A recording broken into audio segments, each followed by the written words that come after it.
Hi there. I'd like to welcome you to our very first YouTube video here at La Petite Galerie in Gunnar Nordstrom Fine Arts, located downtown Kirkland. We have gone through some very strange times the last 4 months. We ended up closing our doors on March 15th and reopened our doors on June 15th due to the COVID-19 pandemic, and that has created a variety of issues for people around the world. One of the issues being sheltering at home.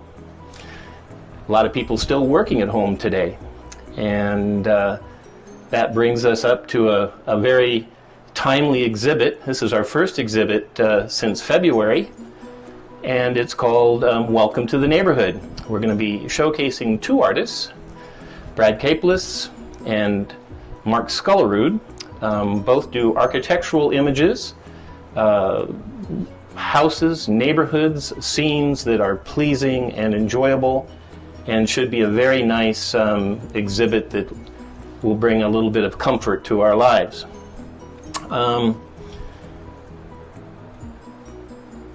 With sitting here with Brad Caplis right now, I think what I'm going to do is allow a little bit more freedom. We'll socially distance at 6 feet. I'll take off my mask. You feel comfortable taking off your mask that way, and then we'll do a little bit of an interview? Surely. Okay. Yeah. We'll go ahead and do that. Would you like a cocktail? You want a bottle of beer? I would love that. All right, good. Well, welcome back, Brad. Thank you. Good to be here. Thanks. It's, again, very strange times.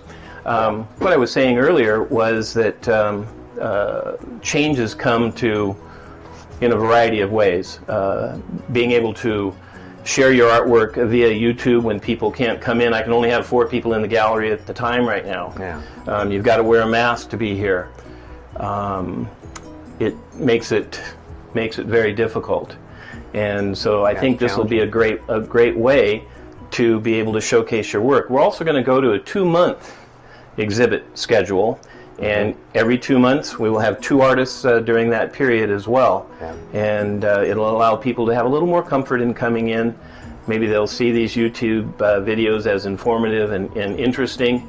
And certainly we know how well your work shows, and we're going to show a lot of your work after this interview in the video. So, wonderful. So let's get started. Brad, why don't you? You've been with the gallery for 20 years. 20 years. Yeah. 20 years. Yeah. It's a long time. And we love your work. I own several of your paintings myself. Thank you. And I think that everybody who buys a painting of yours feels this great sense of comfort.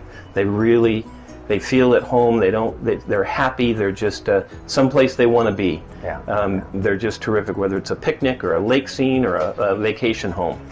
So why don't you tell us a little bit about growing up? Where was that? I grew up in Michigan. We moved around a lot. My father was he was a pharmacist. I think he was usually moving to upgrade his area in which he was living in. He was an avid sportsman, fisherman, hunter. So I think each move was a step up in pay for him, but also trying to get to the perfect vacation spot. Okay. We see that in your work. I mean, it's very reflective, whether it's subconsciously or planned. Yeah. No, I think it's definitely part of the reason that I do it that way. We ended up in a town on Lake Huron called East Tawas. That was the ultimate resort area. The summers there were beautifully chaotic and wonderful. So. Did he work as a pharmacist in that little community, or did he go to a larger city to work? No, he worked there. Okay. Yeah. Well, that's fantastic to be able to grow up in a vacation spot. It was beautiful. From the 3rd grade till 10th grade, that's where we were. So the majority of my childhood was spent in East Tawas, which was pretty fantastic. Oh, that's great. Yeah. So from Michigan. Yeah. Where'd you go? So you went to school on the East Coast. We relocated. My father moved us to Virginia. Okay. And that's where I attended 4-year university there. Okay. Yeah. Did you study art there? I did. Okay, so this goes back a long ways, your artistic My experience. intention wasn't to do that. I was just there to get a bachelor's degree. I didn't really know what I wanted to do. But the art courses were offered, and it fulfilled requirements for my degree, so I was extremely pleased by that. By 2.5 years in, I realized I was going to have enough classes if I pushed to have a major as well in studio art, because I was just loving the classes. I was taking them for pure enjoyment. So that's what I did. I decided to do a double major, and I actually had to attend summer school the year, or of my last year, just to fit in all the credits to graduate. Many of us did that, and several of us took it to 5 and 6 years. I just couldn't turn down the art classes. They were great. So it's always been a pure joy. Part of your life as well. Loved it. Yeah. Loved it. I don't know exactly what year you moved out here, but when you moved out here, you have been involved in the art business. Well, you've been involved in it for the 20 years that I've known you. Yeah. I know you're a picture framer, Right. gallery owner in the past. Yeah. I think that's a very interesting and can be a very healthy advantage to a lot of artists, is where you, as a gallery owner, can you tell me about it's a nice being a gallery owner and how that has influenced maybe your work now? I know your wife is an artist. Shannon is an artist as well. Yes. I think owning our own gallery, frame shop, mostly frame shop, I think it just cemented the ideas about art that were always already in place. You know, the connection with the person who's going to want to have this piece is vital, it's important. So rather than explore different concepts or ideas that just are intriguing me, I always try to have in mind that there would be someone else that I could connect with that may be enjoying this piece. So it's always there as I'm working. Okay. And I think it's very helpful. Now, as a gallery owner, I say this to a lot of my artists, if it ain't broke, don't fix it. Right. And when you get on to a subject matter, a particular style, Right. And it sells well, do you continue with that for a little while, or do you say, hey, I'm done with that, I'm going to move on to something else? That's my favorite thing. Yeah? Okay. Sales. Yeah, my favorite thing is striking a chord with the audience and saying, well, if you want more of that, that's what I want to do. Absolutely. So, good for you. Do you have a favorite subject matter? You know, I do love the little neighborhood and the little town paintings. Because you've done still lifes. Yeah. You've done some really kind of semi-abstracts, I've done really brightly portraits, colored I've interiors, done, portraits, and I think right now, from owning several of your pieces and being around your work for so long, I think you are at the top of your game right now. These are fantastic. Thank you. And do you feel the same about your work right now? I enjoy what I'm making, so Good. yeah, I'm pleased with it. Good. You know, so this show with Mark is called Welcome to the Neighborhood. And even though I titled it, it became this very timely exhibit where the neighborhood has become very integral in everybody's lives. That sense of community now. You know, you don't stray far from home. Right. Do you live in a neighborhood now? We do, yeah. Okay. Yeah, Twin Lakes. Okay. Federal Way. Yeah. And do Beautiful. you participate with talking over the fence to the neighbors? We do. Block parties at socially distanced cocktail hours? We are avid runners, and we walk our dog 3 to 5 miles every day, so we're always seeing our neighbors. Fantastic. Yeah. You know, going back to, you know, where your dad was traveling and you grew up in a vacation spot. So many of your paintings have really revolved around that. I mean, even a vacation neighborhood is a neighborhood. Sure. And did you find it interesting, or did you look forward to seeing, because it's a vacation neighborhood, people coming in and every year and every summer and reacquainting all the time. You know, like I'll see you next summer, Right. and you happen to live there all year long. Yes. But that makes a great sense of community. I think that's very important, and especially in today's. Well, it was very beautiful. I feel very lucky to have grown up there. Yeah. Yeah. Do you have any particular thoughts on neighborhoods in general being important or not, or? I think they're beautiful. Yeah. I think, that's good living. When I paint them now, I paint almost entirely just from memory. I don't usually look at reference. Okay, that was a question. Yeah. And to recall what a house looks like or what shadow dappled sunlight looks like on a street is to recall it in order to paint it is just a fond memory. So Okay. since I paint from memory, I want pleasant things to Okay. be remembering. And so you have while to, I paint. you really have to draw upon your artistic skills of being able to place work, a window where it should be, or the shadow is going to fall. That you're not really using a still life or a photograph, but that you're actually creating these wonderful images. Yeah, I don't know if they're always necessarily correct, but Well, you know, the intention is not for that. yeah, It's more to paint a feeling. You Yeah. have a style that lends itself to elongation sometimes, or a long shadow, and I don't think any of it has to be really correct. Relaxing and loosening the borders of objects. Yeah. Let's talk more about your paintings. You paint in acrylic, always acrylic, or are you painting in oil at all? Occasionally I will, but Okay. my chosen medium is acrylic Okay. because I can put so many layers on so quickly. We're going to talk about those layers. I like those layers in your work. So one of the things I like about your work, it's impressionism. It kind of falls into what would be neo-impressionism. Sure. Yeah. And Monet was a favorite of mine. I don't buy a lot of impressionistic paintings. However, I think they're closest to my interest. Seurat, Yeah. Signac. Yeah. I look at his work, and he's been a favorite of mine for a long time, and I see so much of you. He is my favorite. He is. Of all the Okay. impressionists. Yeah. I see very similar. Yeah. There's nothing wrong with being similar. Right. Those are back in the 1920s and 30s.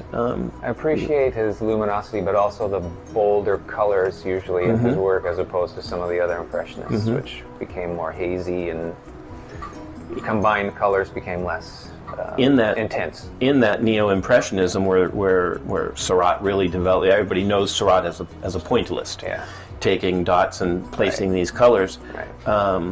But Signac would take larger daubs of paint, and then what does he do? Because I think you might do the same thing. I want to know about the color layering on your dots in particular. What do you want to know about it? Well, do you take? I mean, some of your brush strokes can be a half an inch wide, and you lay down one color, and then it looks like you might lay another color on top of it. You let some of that transference, and then another color on top of it. But it's that color vibration that creates. Do you systematically say, okay, if I lay down purple and I put orange on top of it, I'm going to get this kind of vibration, or is it just I'm putting down paint, I'm just doing this? It's very methodical when I need it to be. Yeah. So the layer beneath directly changes the layer that will go on top. So there are specific different ways to make what I want to happen. In particular, the sunlight, which creates a time-consuming painting. But with acrylic, so much faster. Not so bad because it dries so quickly. Yeah.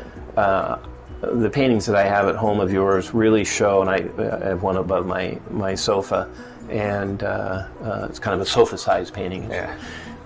It's larger strokes, and these colors are laid. You can maybe 3 or 4 layers. Could that possibly be? Oh, sure. Yeah. It was usually minimum of 5. 5 layers. Okay, so you don't always show a little fringe of color, but you get that color that shines through a little bit. Yeah. They're very, very interesting, and well worth taking a look at, especially when those colors vibrate. Yes. And you know, I love the movement. You've got your back to your paintings right now, but as I'm looking at it and talking to you, I see those wonderful colors and how they stand out so vividly, more so than if you just put down yellow. Right. And then the yellow with the combination you have now becomes this brilliance. Thank you. Yeah. So let's see. Have you had a chance to look at Mark Skullerud's paintings? We're going to be showing with it all. I'm familiar with his work, so yeah, I've Neighborhoods gone as to well. shows. They're all neighborhoods, Yeah. but he has this very tight, Right. high definition Yes. Clean to the lines. works. Yeah. Very clean. Yeah. And when I started to put together this show, it was probably one of the easier ones for me to put two artists together. You're so different, but I have to look at it from as an art dealer, I have to look at it from a collector's standpoint as well as what shows well. Yeah. Yeah. And your work and Mark can easily be held in a collection by anyone. I agree. And they're bonded by theme more so than approach or technique. Absolutely. But, exactly. But Yeah. they have a similar.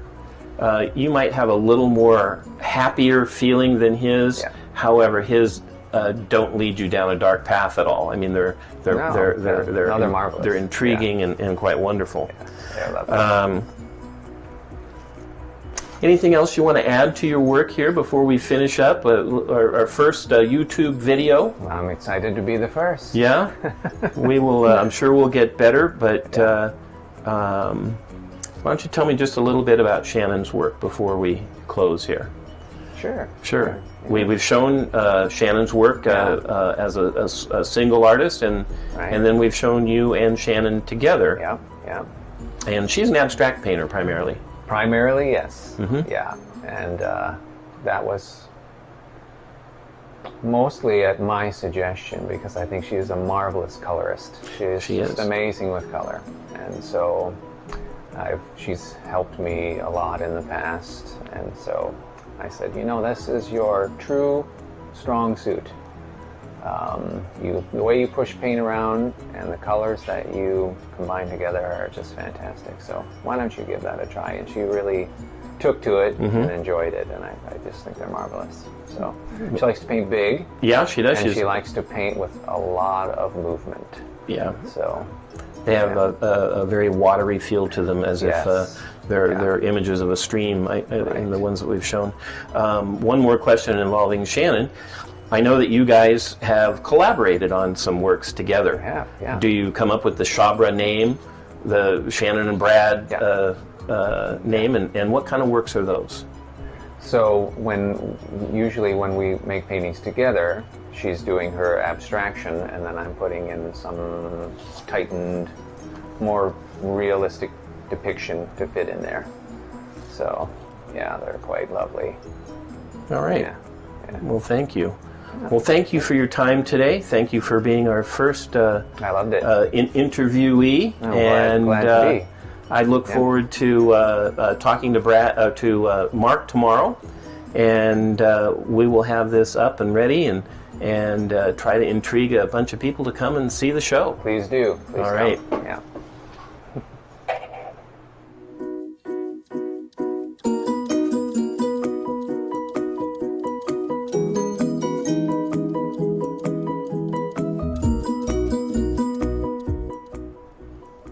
Hi there, and welcome to La Petite Gallery in Gunnar Nordstrom Fine Arts for our second interview today, which is with Mark Skullerud. As you just saw, we had Brad Caplis yesterday, and today Mark Skullerud for our exhibit called Welcome to the Neighborhood. Thanks for coming, Mark. I really appreciate you coming down here. Oh yeah, I'm glad to be here. You know, since it's so difficult during this peculiar time that we're in with forced mask wearing, social distancing, I'm going to let you take off your mask. I'll sit 6 feet away from you, and we'll do a little social distancing and have a good conversation. Is that okay? Sure. Let's go for it. Welcome back, Mark. Thanks for taking off your mask and able to have a a little bit easier conversation with you. Thanks for inviting me. Happy to have you. This is going to be a terrific exhibit. Our interview with Brad yesterday was interesting and informative, and I'm sure yours will be just as equally so. So let's get started. Why don't you give us a little bit of a brief history on your background? I'd liked to do art all my life. The very first thing I recall doing is following John Nagy on TV when I was in junior high school and sending in for his booklet and drawing along with John Nagy. Now, who's John Nagy? Well, he was a guy who was on 1950s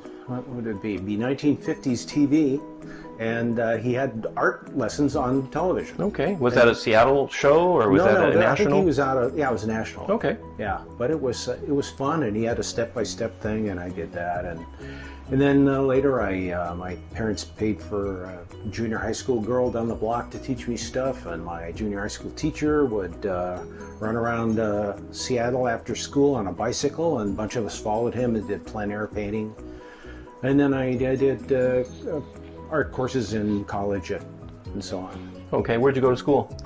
High school? College. Oh, college, Western in Bellingham. Okay, Yeah. all right, good. Great school. Now, you just mentioned Seattle, so did you grow up in Seattle? Yes, I grew up in Finney Ridge, North End, and I lived in 2 different homes up there, and I just thought it was a great neighborhood. I loved it. Okay, the Finney Ridge neighborhood, while not specifically portrayed in some of your paintings, very similar neighborhood to a lot of the paintings that you do. Yeah, some of my earlier stuff was of that, but it's stylized enough that it's not necessarily identifiable as that, but really close to my heart, and I love the town and the neighborhood. So, Were these tightly built homes close to each other? yeah, pretty craftsman homes, that kind of thing. Mm-hmm. Lots of hills and closely built houses. Okay. Great neighborhoods to grow up in, Yeah. especially during that period. Mm-hmm. With the Cleavers next door. They could have been. Well, Mark, you've had a few different exhibits with us. I'm going to say a half a dozen, maybe 5 or 6. Yeah. And we love your work. It's sold very well. It's very interesting. And over those years, you've come with about 3 different styles of artwork. You have one called an abstract graphic. Mm-hmm. You do landscapes, which were very impressionistic. Yes. And then the architecture and neighborhood scenes, which you create more of a cubist. It's changing now in some of your work, but kind of a cubist nature to the architecture, where you dissect the images. Do you have a favorite style? I don't, but what I've come to terms with is that I like the flexibility. So I have a kind of a spectrum I work with, where down at one end it's somewhat literal, and down at the other end it's more abstract, and I float around in between there as my I wouldn't say whim, but every piece appeals to you for a different reason, and when you get to that piece, you say, okay, I'll do it this way. So there's some latitude in the style, but it's all identifiable. All right. Yeah. Each style that we've shown has had been pretty distinctive. You'd be able to say, oh yeah, it's a Mark Skullerud, but it's considerably different than the last one that he showed, with the exception of the Impressionist work. Yeah, that was quite different. Those were really considerably different, but they were really beautiful. I know a lot of those scenes were taken from Whidbey Island, looking across the Sound or into the mountains, and they were just really quite lovely pieces. Well, I've done a number of different isms through my career, and when I moved to Whidbey Island 11 years ago, something just grabbed my nose and completely turned my head about, because I was looking out at the Olympics every day, and that's a movie that just never stops. Right, and the cloud shadows and the weather and the timing and the time of year, and it's just so interesting to watch. You could just sit down and watch it all day. Right, I know you had a couple of paintings that were the same scene that really changed dramatically because of those different scenes, patterns, and sunlight and light and day.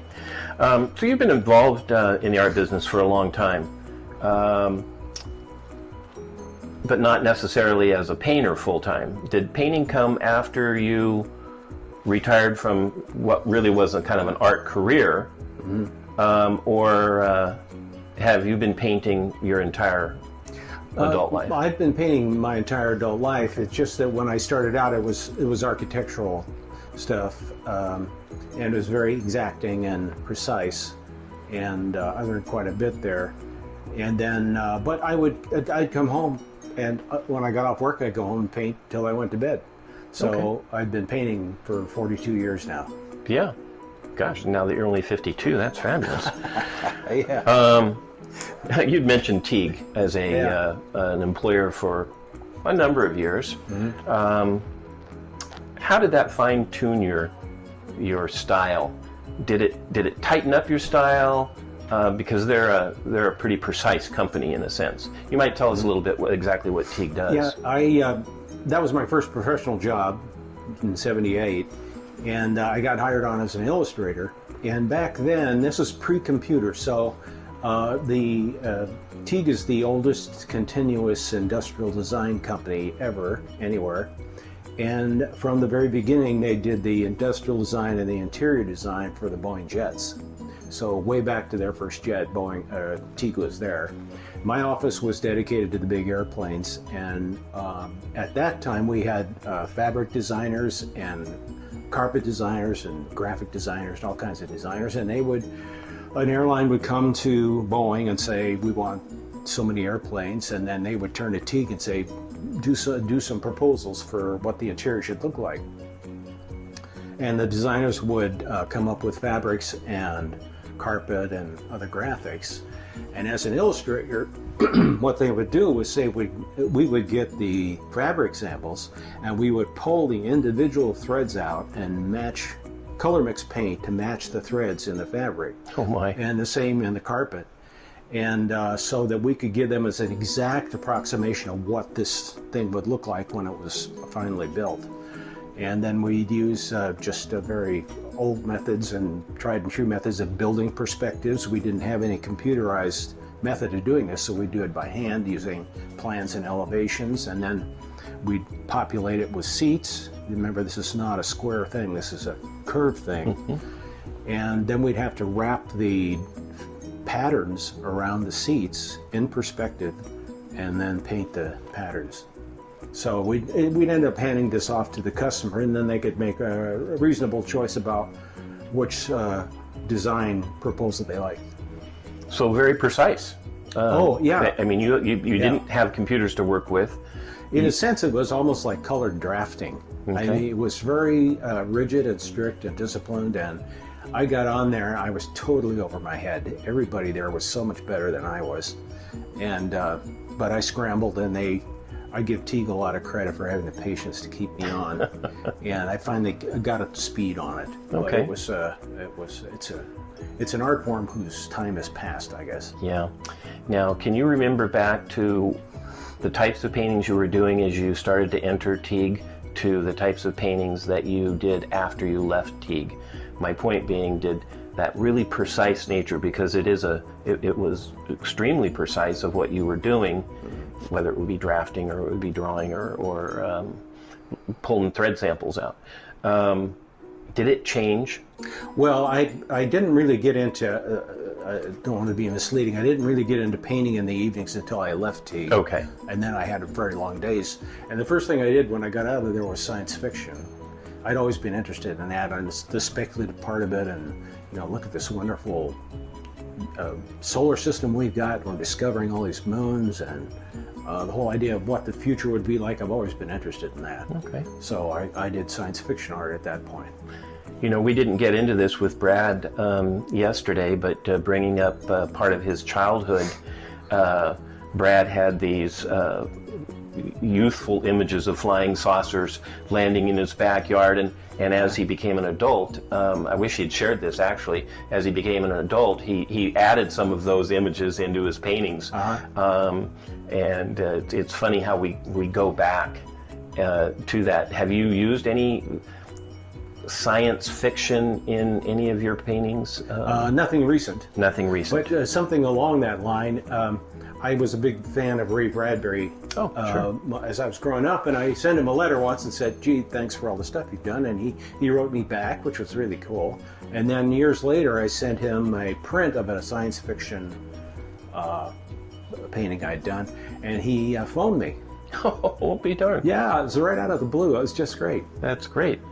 You never know what reaching out to somebody will get you. Yeah. I notice with your paintings that you are constantly kind of pushing, not so much pushing the envelope, but pushing yourself a little bit with each of your paintings. Each of your styles in particular, I guess. Something I say frequently is, if it ain't broke, don't fix it to an artist. You get a good thing going, let's keep doing that, because my business is to sell the artwork and to support the artist. But I've really noticed with you that it stops at a certain point and you go, it's time to take maybe what I've done here and put it into something else, not necessarily for a sales strategy. I like to be challenged, and so I kind of set up my own challenges. Like I'll pick a really strange color combination or a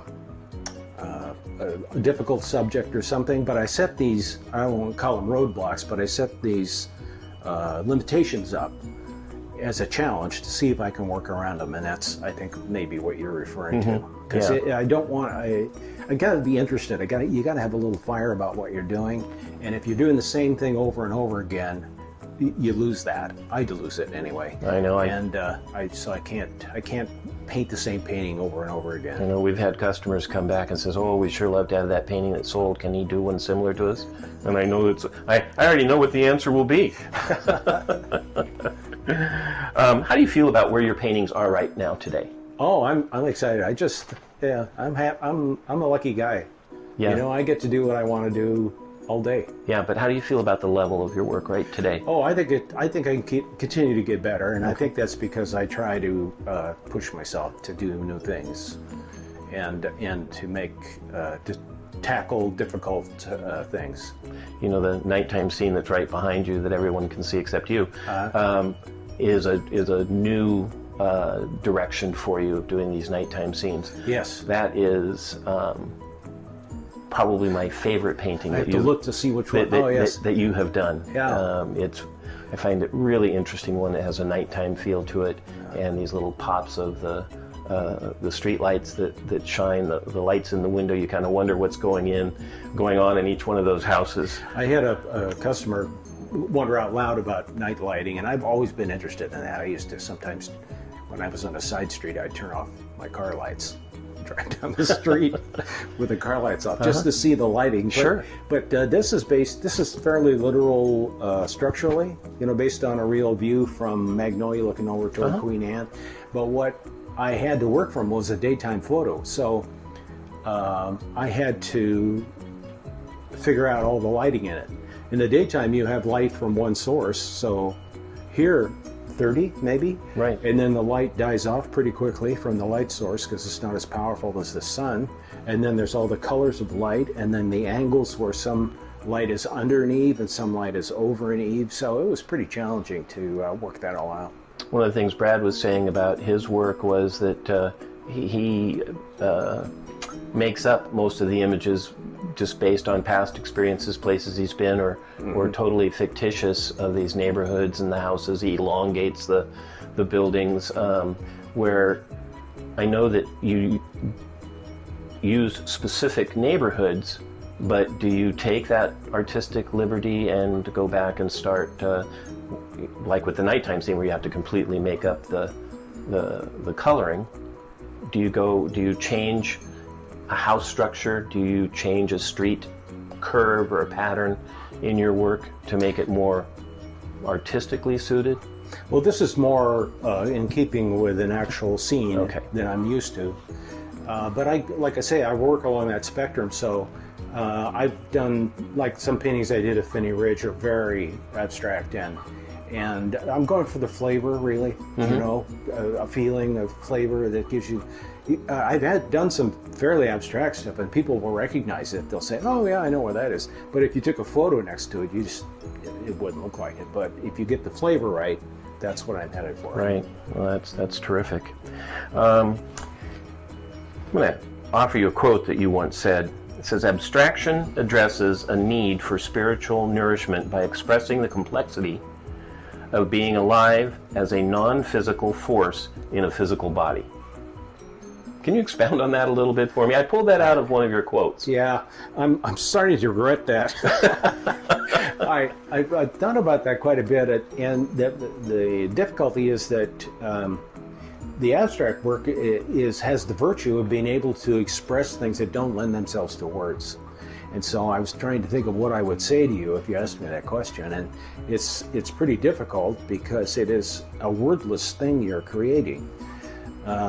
And that's my medium. Other people are poets and writers, and they can convey that kind of thing. But the thing is whatever they're talking about is not, the words are not the thing. The words stand for the thing, and it's the same with the painting. It stands for something. Numinous, there's a spiritual aspect which is closely related to emotion that everyday life has. And there's some nourishment for the creator of the artwork, but also for the viewer. And I think one of the virtues that an abstract painting has is that you, as opposed to a more literal painting, if you take it like a boat, hang it on the wall, and after a while you've pretty much got it. You know what it is, you know what it looks like. And an abstract painting, you never get your arms all the way around it. So in the sense, it keeps giving to you because you keep working with it and engaging with it. And so that's a virtue that abstract painting has that a lot of more realistic paintings don't have.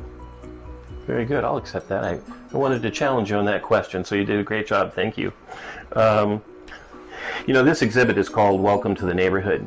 And while I titled this exhibit many, many months ago, it's become very timely because of what we've gone through. We sheltered at home for 3 months. People are still home working, revisiting neighborhoods. They are reacquainting themselves with family. They're working in the yard. They're talking over the fence to the neighbors. It has become something really quite significant.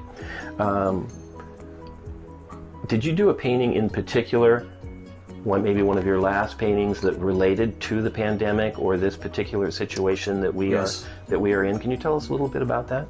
Yes, it's called "We Stand in Our Doorways and Sing," and it was an abstract neighborhood at night. I started out as one of these nighttime scenes. Excuse me, and with different colors of lights and so on in streets and houses.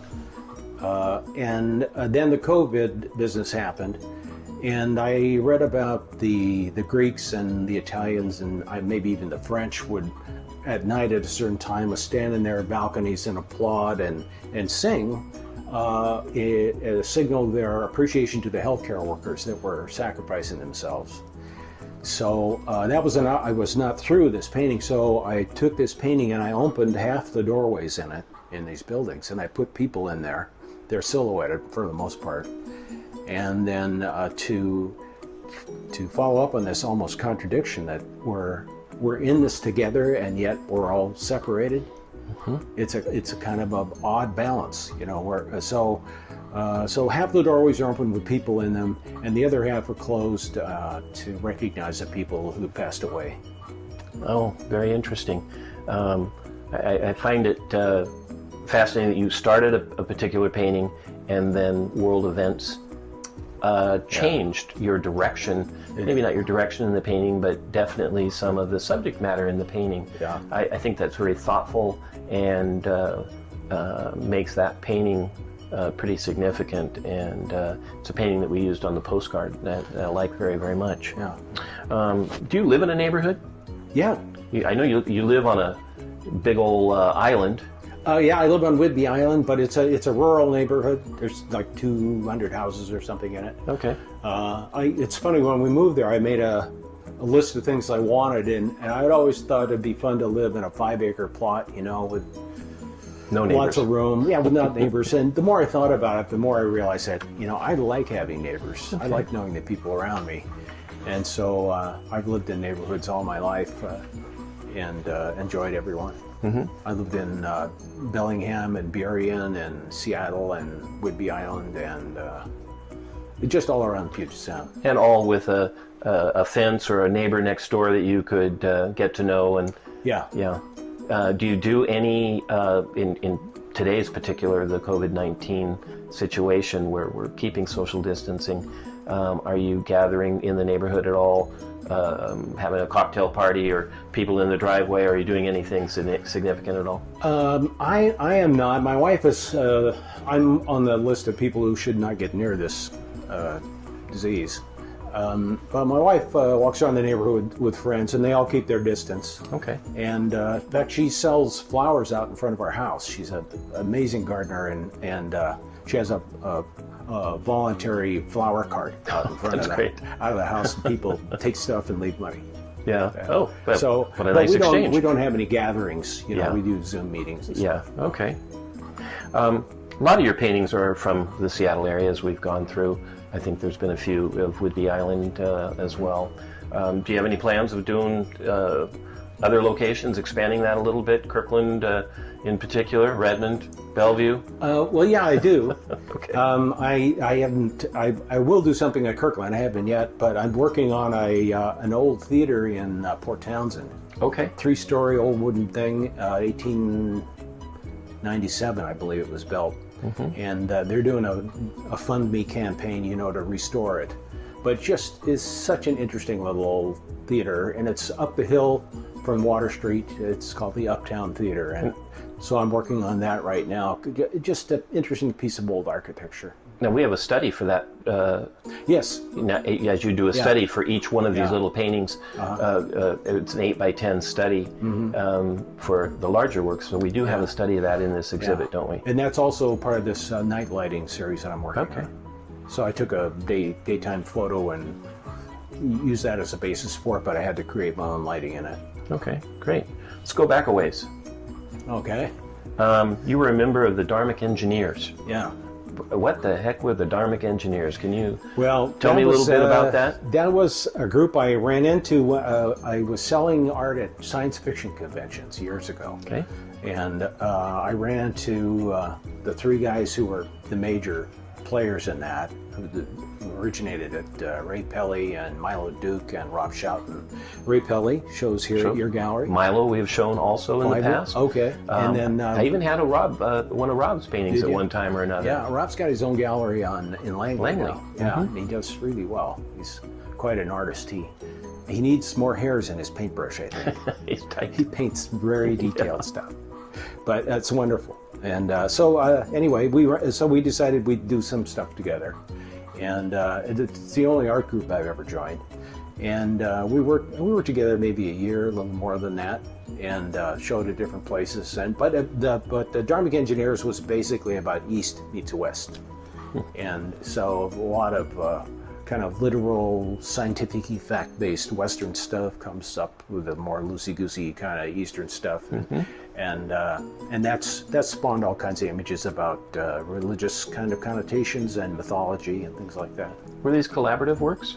Did you work on the same piece, or everybody did their own thing? The guys might have worked on something collaboratively. Okay. I had one experience where I did a collaborative work with a friend of mine not too many years ago, who's an artist, and we decided we'd do a drawing together. And it was really kind of culture shock, frankly. It was not easy because we had to set up rules. We did this several times and we created different rules. Say, okay, you work on it this long, do this kind of stuff. And I got it, so I get the drawing back from him and I think, whoa, what happened? And because it was totally unexpected what had happened to the drawing I was working on. Now there was all this other stuff. And so I tried to work with it, but I realized that an artist is kind of a despot, kind of a king of his own studio. Mm-hmm. And when you do your own stuff, you have nobody to answer to. But when you're working with someone else, that is a difficult, challenging thing to do. Absolutely. I'm part of these questions are I'm trying to tie some similarities to you and Brad, even though your work is considerably different, but how fantastic I think this show is going to come together. We haven't hung it yet. But Brad and his wife, Shannon, she's also an artist. She's an abstract painter. And they have started doing works together under the Shabra name. So I think as a married couple, they probably have a little bit different relationship than you working with somebody else and you coming back and saying, what the heck is going on to my painting? But I think it's very interesting to where you've had some collaborations, and the Dharmic Engineers was certainly one of those where you had interaction with a variety of artists. And knowing some of those artists, other artists in person, I know how challenging that would be. Well, you certainly get inspired by the other artists, Sure. to see what kind of avenues they're walking down. All right, well, good. Let's talk about your paintings in particular. Okay. Acrylic or oil? I use both. I start out with a graphite drawing, and then I do a small acrylic painting, just to figure things out. That's the 8x10. Yeah, 8x10. It's you have to decide, what kind of colors you're going to use, what kind of lighting, and so on. And it's a little bit like making a salad you've never made before. You think, okay, gee, well, oranges work in that, and so you put oranges in there, and you don't know if it's any good until you do it. So sometimes I'll do more than one study. I've done as many as 7 studies, but more likely, most of the time I do 1 or 2. And then the little painting goes to the larger painting. And it changes a bit at each step. And we frequently will add those 8x10s into the show for sale. And those are done in acrylic because you can work a little bit faster. Yes. The larger ones are done in oil simply because it allows you a little more time to fine-tune the painting as you go along. It's a really versatile medium. Yeah, it is, and they come out so nice. They're really quite beautiful. And it's interesting to always see the study next to the painting, or at least to bring it off the wall and put it next to it. And I've had customers who have bought the painting as well as the study. And the drawing in some cases. And the drawing in some cases, right. Drawings are a little more difficult for people to grasp as hanging on the wall these days. But it's fun that you do get, if you do that, you do get to see the evolution of the image. Yeah, exactly. Where a lot of your works have kind of fallen into this cubist style. I call it cubism. I see with these new paintings, they're softening a little bit more.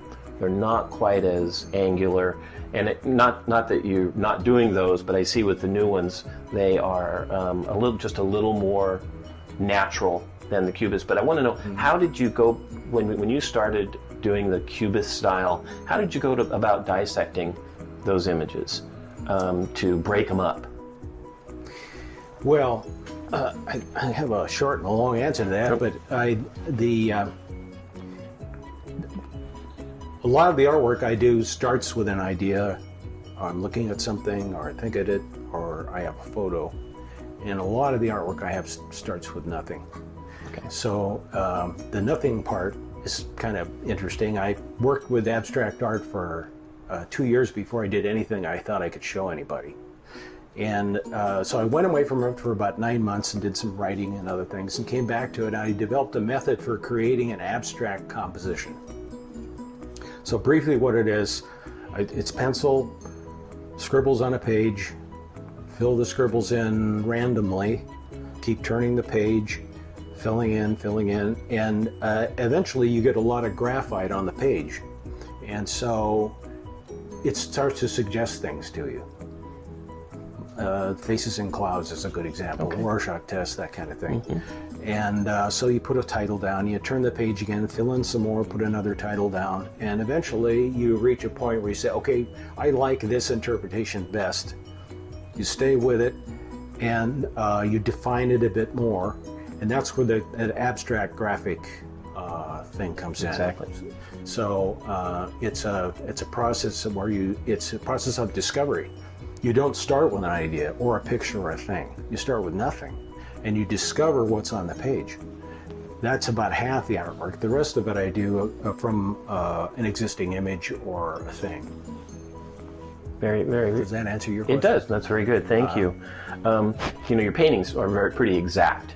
On at least other than the impressionistic works, which are actually exact too, but in a different way. Do you use frisket paper, or do you use tape on them, or you just have an amazingly steady hand? My hand has not gotten any steadier. But what I learned from when I was doing the aircraft illustrations was there's a thing called a bridge, which is it's a straight edge that has feet on either end and stands outside the painting. Oh.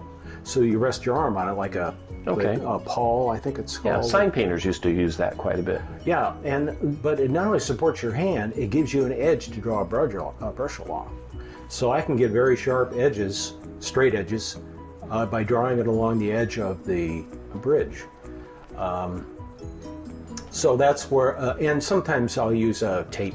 But for the most part, I created my own tools actually for the larger paintings where I can change the angle, and if I need a straight edge, I can drag it along the straight edge. Every artist has their own secrets that they use, and I'm just trying to pry the best I can. Have you had a chance to look at Brad's work in the past? Yeah, I did. I looked on the website and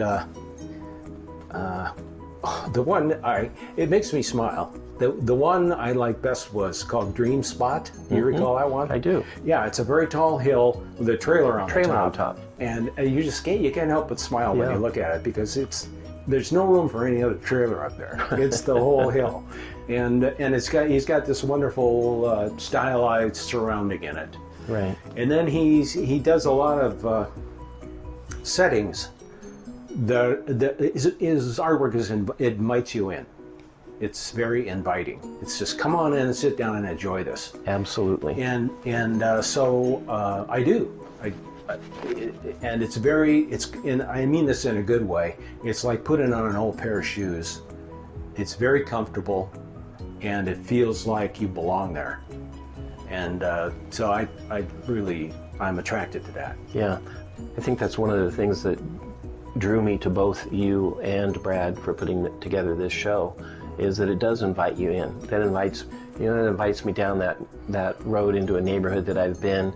It invites me, the new painting of We Stand and Sing, invites me into the home almost. Brad's have a very playful, more whimsical side, but the work together, I think, are just terrific. And one of the things I want to do is to encourage my collectors to buy one of each and have them in a collection. I mean, it's not about sales; it's about putting together a collection. And these works are absolutely fantastic together. Oh, thank you. I would like to add that as far as inviting you in, one thing I found that works really well is to have a harmonious color palette. Yes. I often will restrict myself to 3 to 5 colors. Oh, okay. And not in this painting, but in others. And if you've done some good color choices, there's a harmony there that is inviting.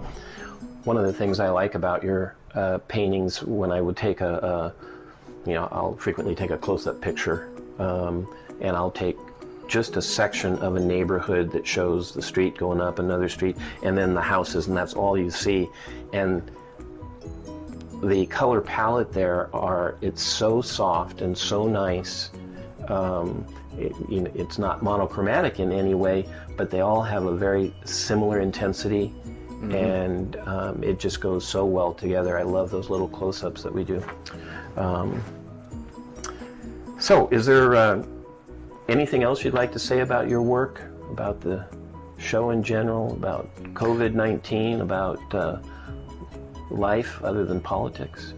Well, I would like to say I'm very grateful to you for having the show, and for all the people who put up with me during my art career and let me learn. I just feel really fortunate that I can do something that has given a lot of meaning to my life. There's a little different experience between being a painter and being a viewer. And as a painter, I just feel tremendously fortunate to be able to do this. and I hope that other people will feel invited into the paintings, both of ours. I am sure they will. And as I mentioned in Brad's interview, we are going to go to a 2-month exhibit schedule until further notice, until we can figure out really what to do. We're only allowed 4 people at a time in the gallery. We can't have an opening party. It's not one that you want to be at with a bunch of people around anyway.